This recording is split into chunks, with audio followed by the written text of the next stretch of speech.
গঙ্গারামপুরের বাঁশফুরিয়ার মিলন মেলায় জমে উঠল জুয়া খেলা ও চুটুল নাচের আসর। ক্ষোভ সর্বত্রই।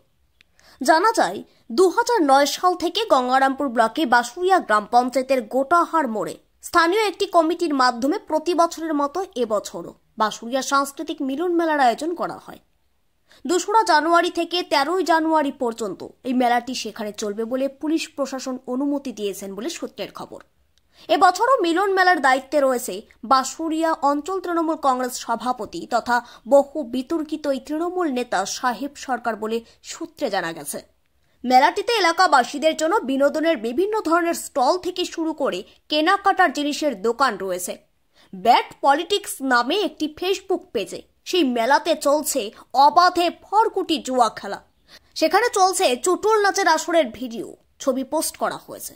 জুয়া খেলা ও চুটুল নাচ দেখতে এলাকার যুব সমাজের ভিড় উপচে পড়েছে সেখানে। স্থানীয় এক বাসিন্দা অভিযোগ করে বলেন, আগেও মিলন মেলা হতো আর এখন মিলন মেলার নামে চলছে জুয়া খেলা ও অশ্লীল চুটুল নাচ। পুলিশ প্রশাসনের এটা বন্ধ করা দরকার। যদিও এই বিষয়ে বাঁশফুরিয়া অঞ্চল তৃণমূল কংগ্রেস সভাপতি সাহেব সরকারকে প্রশ্ন করা হলে তিনি বিষয়টি জানেন না বলে জানিয়েছেন। প্রশ্ন উঠেছে, পুলিশ প্রশাসন সবকিছু জানার পরেও যেন ব্যবস্থা নিচ্ছেন না। তাহলে কি ডাল মে কুচ কালা হয়? যারা পুলিশ সুপার চিন্ময় মিত্তাল জানিয়েছেন, আপনার কাছ থেকে এই বিষয়টি জানতে পারলাম। অবশ্যই এই সমস্ত বিষয়গুলি করা ব্যবস্থা নেওয়া হবে।